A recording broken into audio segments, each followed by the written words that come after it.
It's my pleasure to introduce Ethan Neal. He is a seventh generation farmer and laborer born in Iowa and raised in Northfield, Minnesota. We don't know that he went to St. Olaf, so just hang tight. Despite being surrounded by agriculture throughout his life, it wasn't until he started working with Pillsbury United that he grew food for community. Since that first growing season in 2011, connecting people to food, soil, and their families has been his life's work. Ethan has recently worked in a variety of roles within Pillsbury United, from working as a part-time coach for adults with special needs, to coordinating a food shelf, to stewarding Pillsbury's mission to grow food security as the director of food systems. Through food shelves, community meal programs, outdoor and hydroponic farms, Ethan is dedicated to providing families with choice and access, feeding PUC's goal of a food system nurtured by and for the community. Ethan studied at the University of Minnesota Twin Cities and earned a certified professional project management certificate from the University of St. Thomas. He is a member of the Twin Cities Leadership Cohort of 2021, a charter member of the Twin Cities Rotary EcoClub, and a former Rotary Youth Exchange student and program ambassador. So please give Ethan a warm welcome.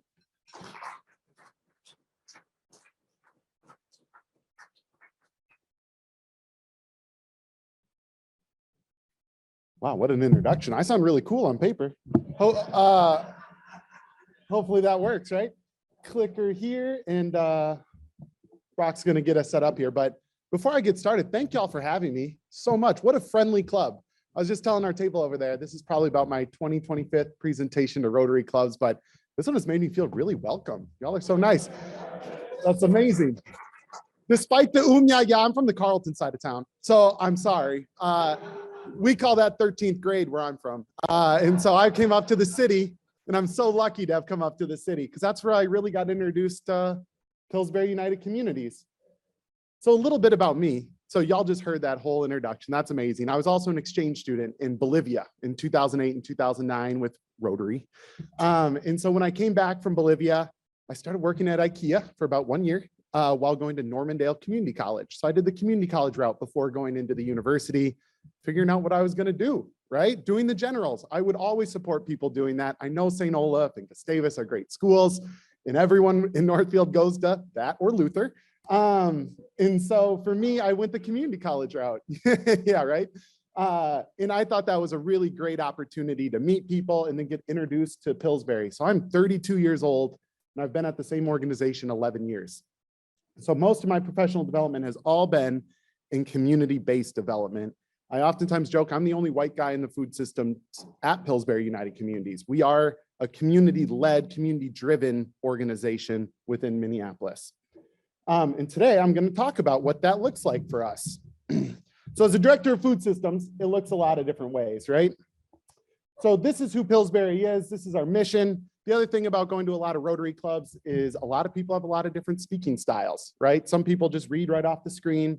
I trust many of you have college degrees, it sounds like, can help read this. But this is our mission and vision and what we do as Pillsbury United Communities. But we have been an organization in Minneapolis for 142 years. So a lot of people think that we might be the Pillsbury Foundation from the Pillsbury Flour Mill, and we are not. We are our own 501c3 that really became under the Pillsbury United Communities banner when the grandson of the original flour mill gave us our first big seed money, and that was back in the 1800s. He gave something like $300,000 in like the late 1800s to really solidify ourselves as an organization in the settlement house movement. And the settlement house movement was really popularized in London, England, and brought to the United States. There's some famous ones here in Boston, Massachusetts. Chicago has Hull House.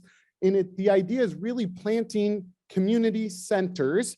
And what it used to be is settlement houses. People would go and live in these communities, understanding communities have the answers to the issues that they face, and they don't necessarily come from City Hall. They don't come from St. Paul in the capital. The work that I do in South Minneapolis doesn't necessarily translate to the work that we do in North Minneapolis. We are here to serve the micro communities, the immigrant and refugee communities in a uniquely tailored way to their cultural needs, culturally specific needs, and also neighborhood needs. When we talk about food deserts look really differently throughout the city. In South Minneapolis, where our food shelf is in the Phillips neighborhood, there is an Aldi on the street, but is it affordable, right? Aldi is cheaper, but that's not affordable for everyone. I work a lot in the encampments, the homeless encampments. Can people really store the food? Can they prepare the food? What does that food look like, right? So we have to think about everything in a unique lens to serve the individual as well. And we're doing that by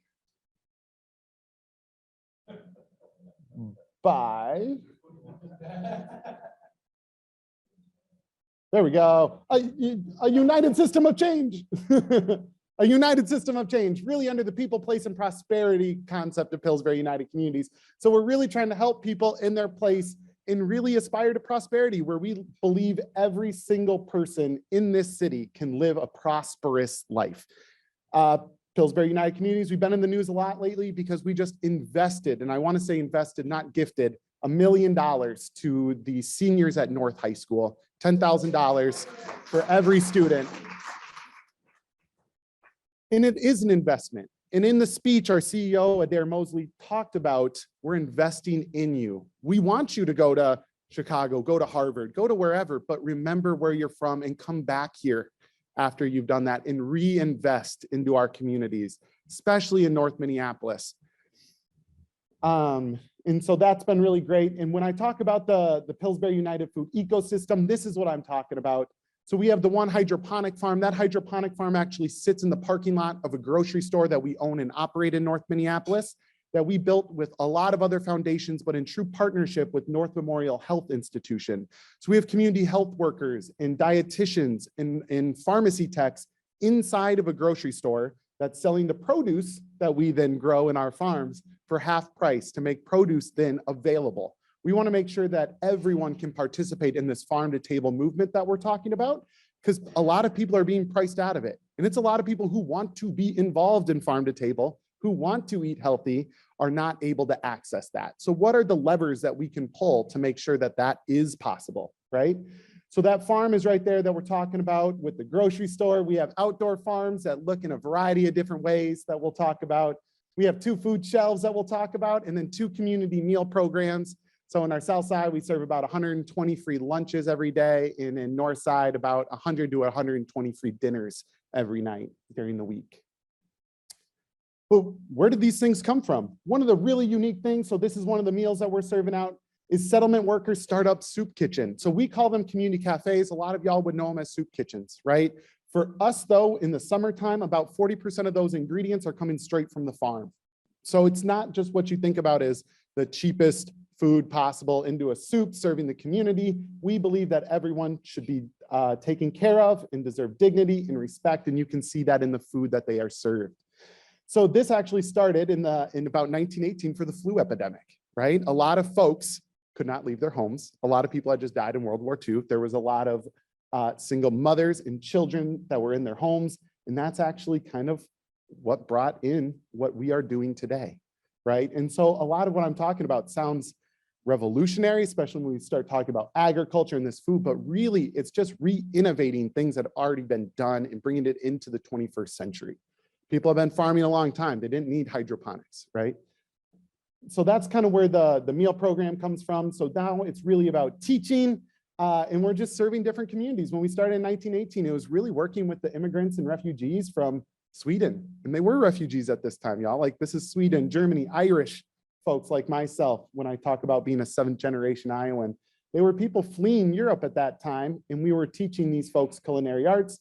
And now the folks that we're serving just look a little different, but it has that same concept that we're going with, is how do we make sure people feel welcome and at home in their new community, that they know that they can set down roots.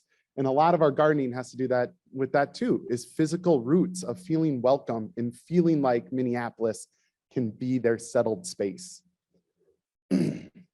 And so I always like to talk about Chef Didi. In our kitchens as well, we participate in a program called WIOA. So a lot of our community cafes, they're worker experience programs. So we work a lot with, in the South Side, we work with the Mille Lacs Band of Ojibwe to work with urban Native Americans to get the worker skills and build up those soft skills. They get certified and serve safe, and then they work with our career counselors to find work outside of Pillsbury United, but all their training happens in our kitchens, so then they can find that workplace outside of that. And this is Chef Dee Dee from the north side here. She was one of those students. So on the north side, we work with students who are currently not enrolled in school that face one to more barriers of employment. So a lot of homeless youth, highly mobile youth.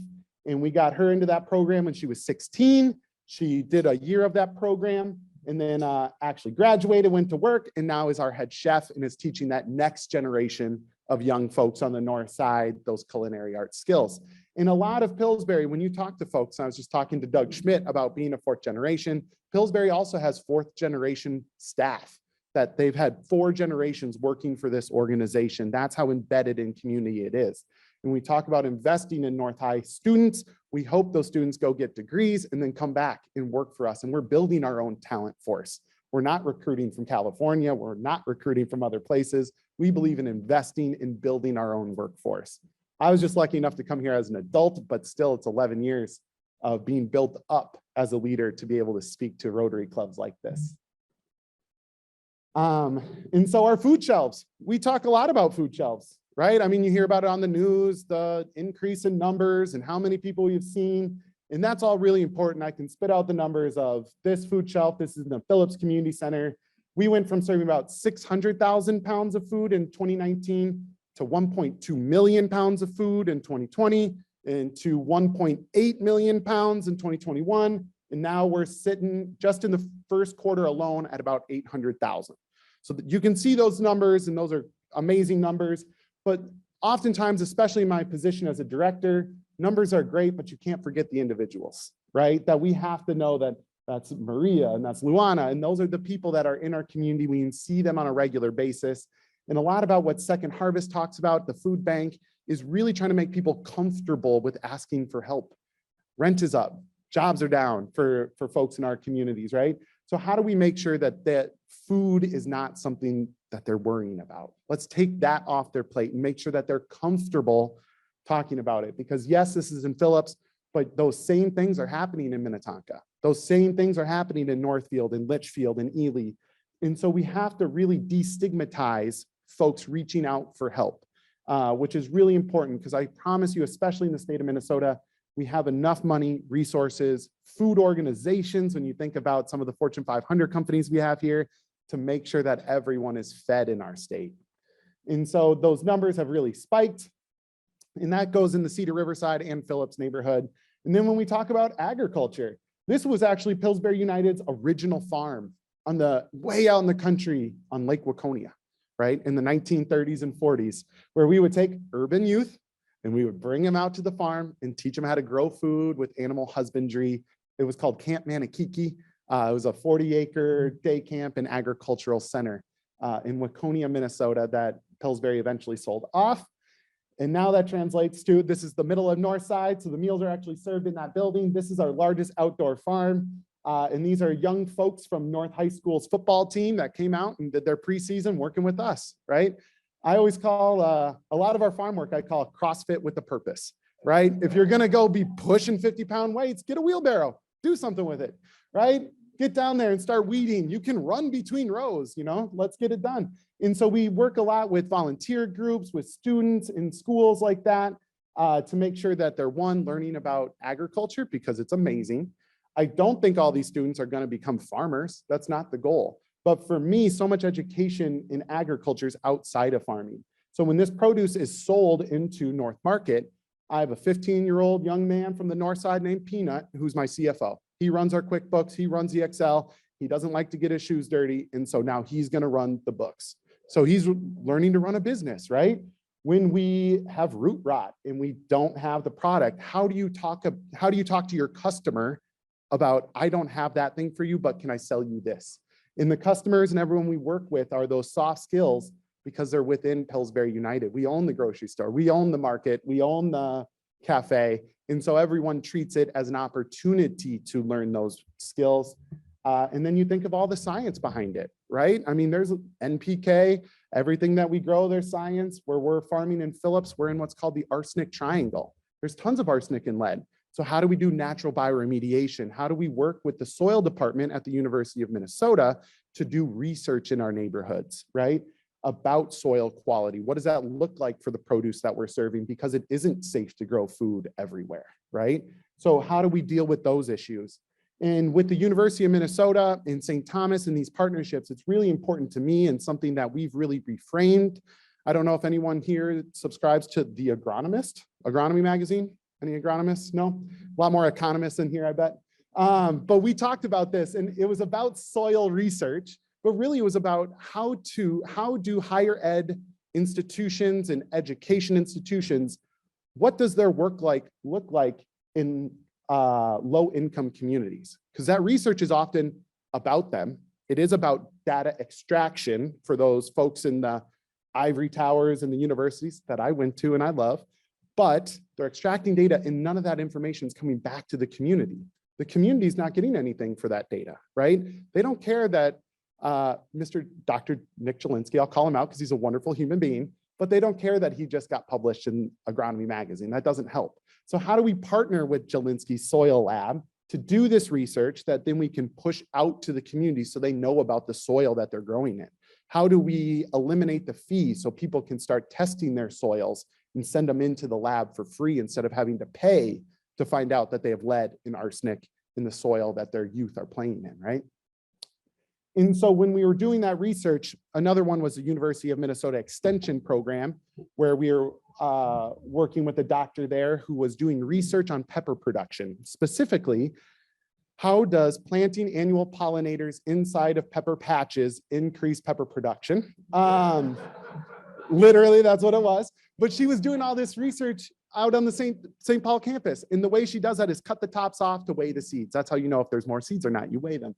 And no one would take her pepper bottoms. So she was all of a sudden composting like hundreds of pounds of peppers because no one would take the pepper bottom because she was cutting the tops off. And so we were at a conference together and I suggested, why don't you come into the city of Minneapolis, come into Phillips and do your pepper production project here.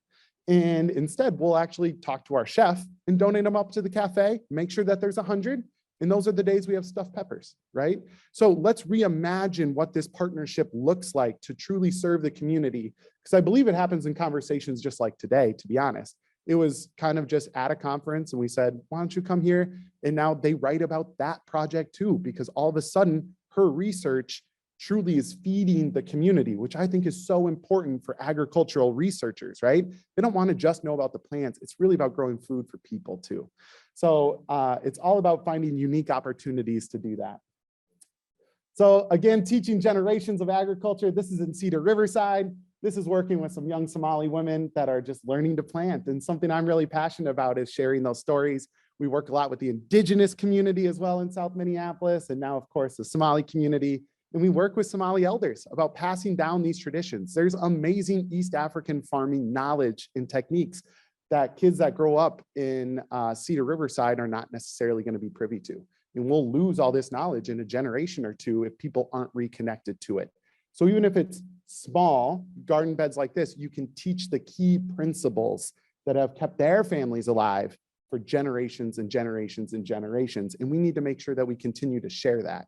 So we have elders that teach these young folks what they're doing, and then they cook all together and they cook meals, and they teach young folks also how to cook meals for one another. I am someone, and even with an agricultural background, I ate awful food growing up. When I was in college, I believed that ramen was the only way that I was going to stay alive. I then met my now wife, who was also a Rotary exchange student, who taught me how to eat healthy on a budget, right? Like, how do you do these things? So I think we're all in this process of learning. Even myself as a director with 11 years farming in Minneapolis, I learned something new literally every day from community. So that's that education from soil to seed. So these young folks here on the right, that we partner with an amazing organization that y'all should look up called Roots for the Home Team.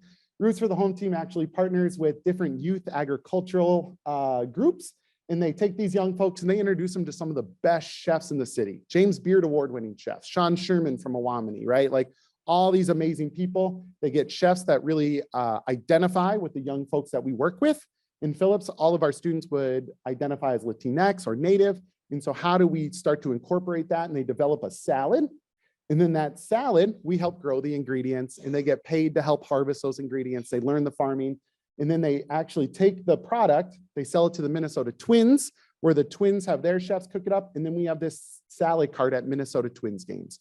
So they're learning that business aspect, the invoicing, the farming, And then here at the Twins game, they're actually learning the point of sale, credit card services, debit cards. How do you do customer acquisition right here? How do you have that conversation at a Twins game to pull someone and say, do you want to try this $15 salad, right?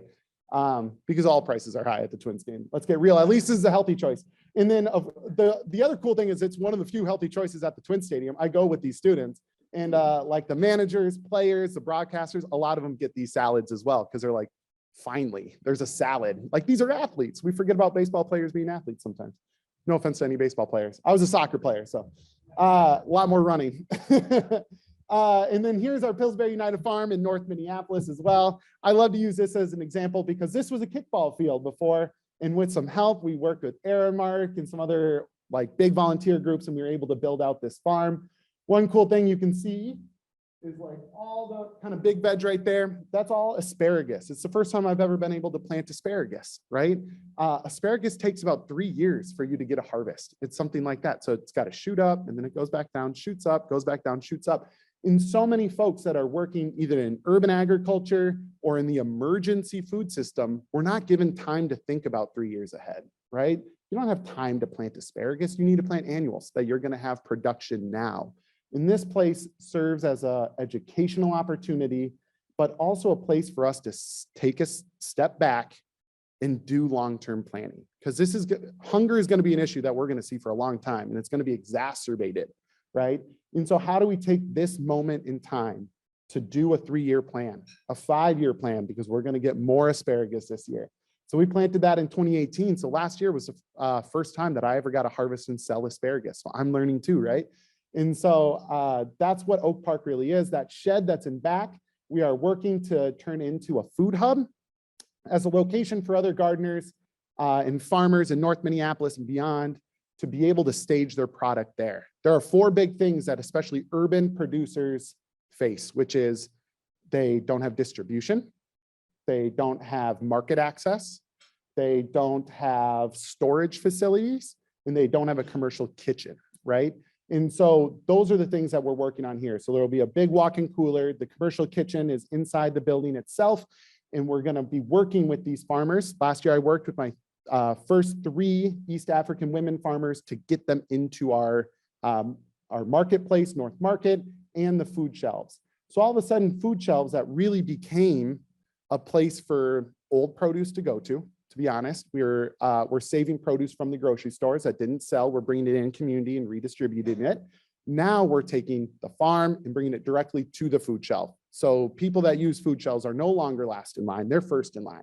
And it's being grown by producers that have oftentimes been alienated from larger marketplaces because they're small, because they may not speak English, and it's hard for them to enter that marketplace. And instead, we're making it as easy as possible. So a big part of my job is asking foundations, Rotary groups, government is how do we get more money so I can directly reinvest it into community. So your dollar, I love Second Harvest. I was on the advisory board and all that, and we're always going to be purchasing stuff from Second Harvest. But how do we get more resources so we can then start redistributing that wealth within community, right? Because we know when we redistribute wealth in the community becomes more wealthy. So how do we keep that dollar circulating? And then this is our distribution.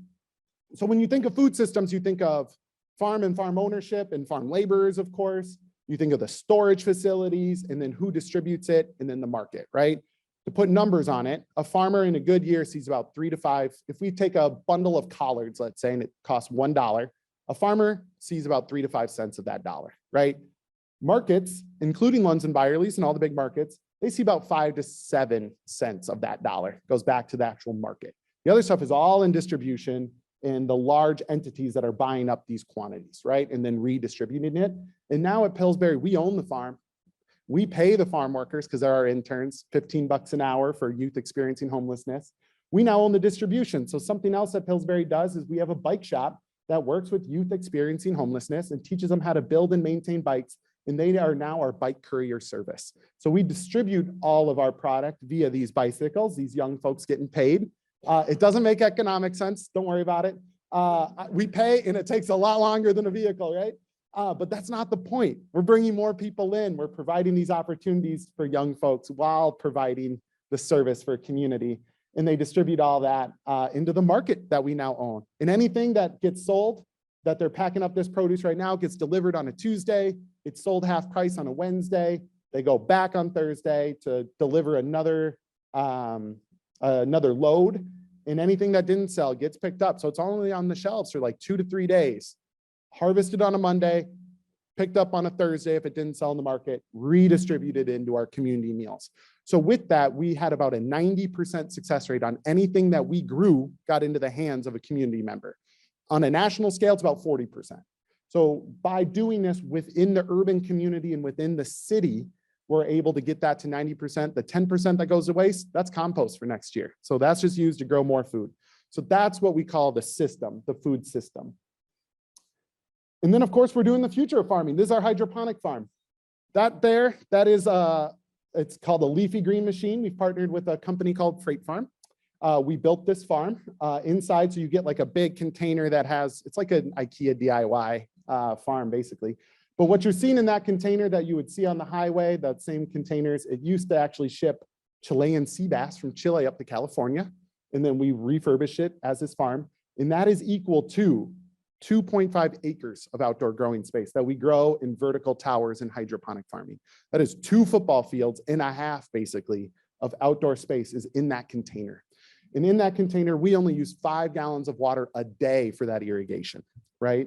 And then what we're going to talk about right after this slide is actually the solar panel project. So it is now actually entirely run on solar power, right?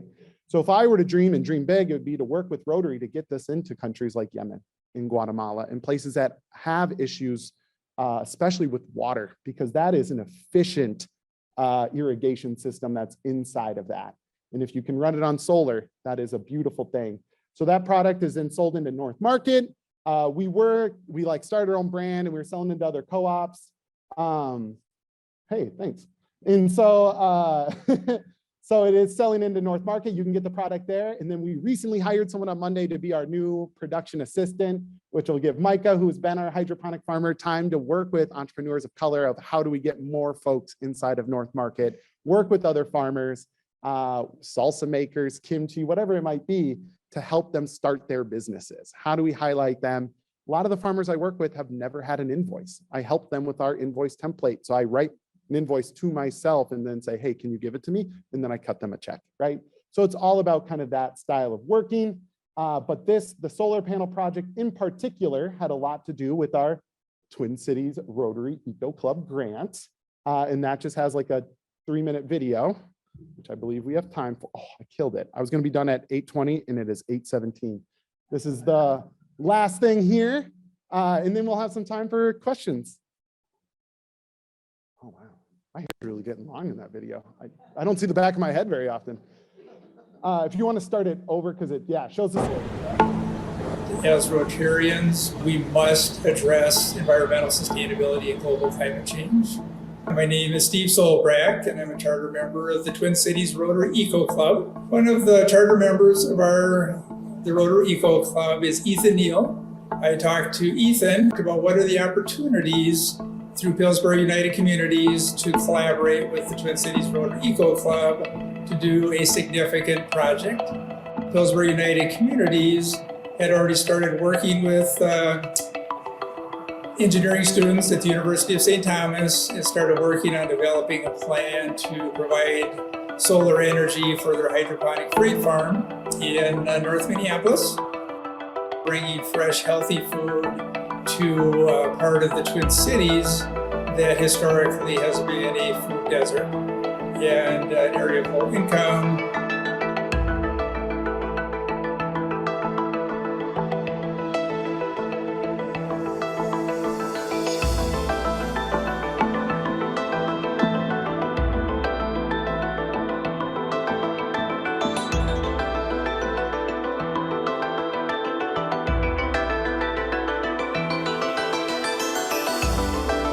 We've now eliminated fossil fuels from our entire food system.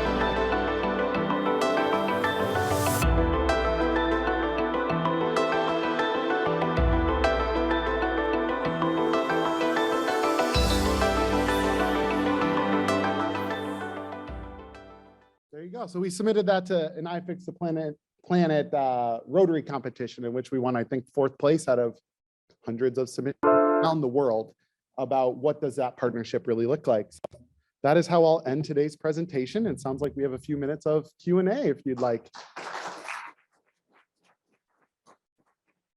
Thank you.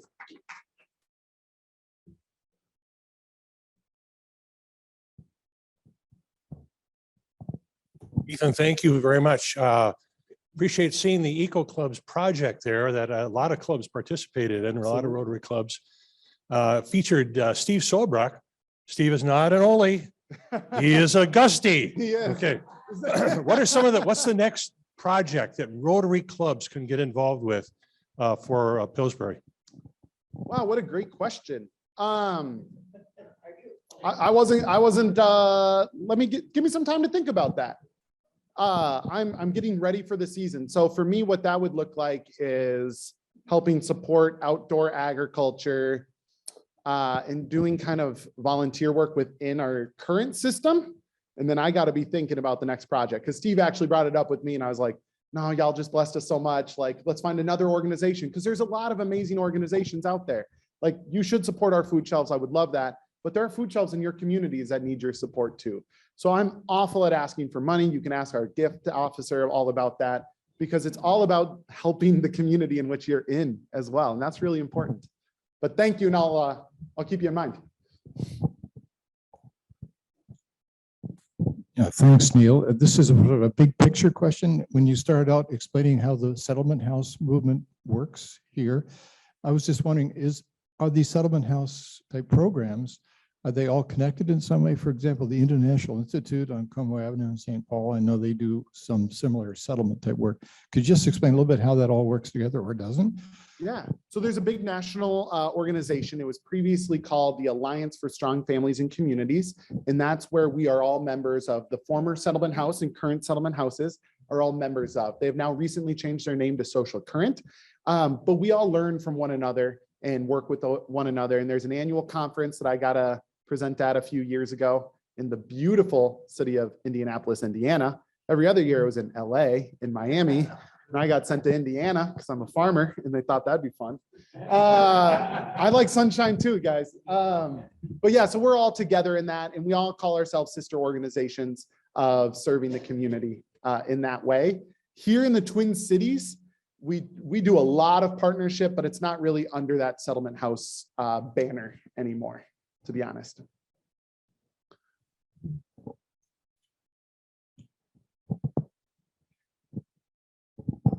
Ethan, we have supported community emergency service for about 20 years now. Yes. We volunteer there. We've donated a lot of food during COVID. We brought a ton of food over there on several occasions. But so we're familiar with, especially the Somali community and some of their special needs.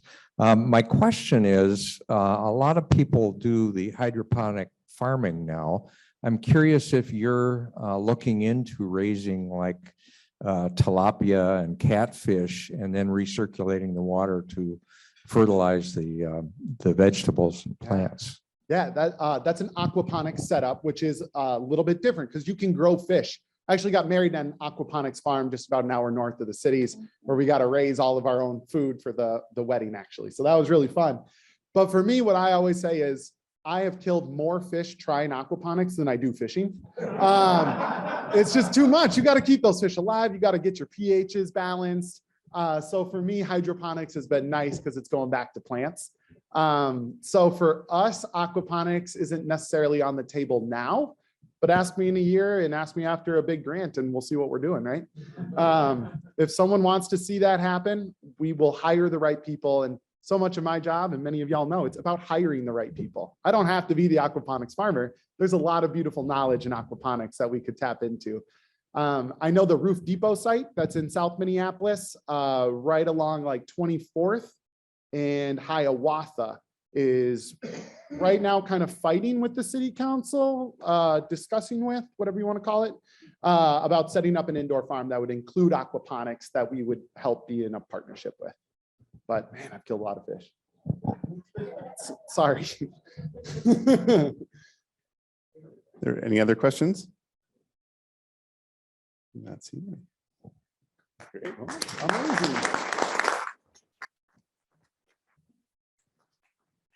Thank you. What a pleasure. Yeah, and so in honor of your speaking today, what we like to do is ask you to sign a book. Okay. And we give this book to a third grader in Minneapolis who otherwise may not have a book of their own. We ask you to Yeah. sign it so that they understand that a leader in the community cared enough to sign that book for them. Oh, And amazing. we'll make sure that gets in the right hands. And then for you, we have a bookmark that is created in Central America with one of our nonprofit partners. Just want to provide that to you. Oh, gracias. Ask you to sign. Amazing.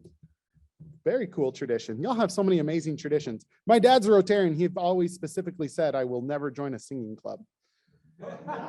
So I would though. I loved it. That old McDonald hit right at home. I'm gonna step in here.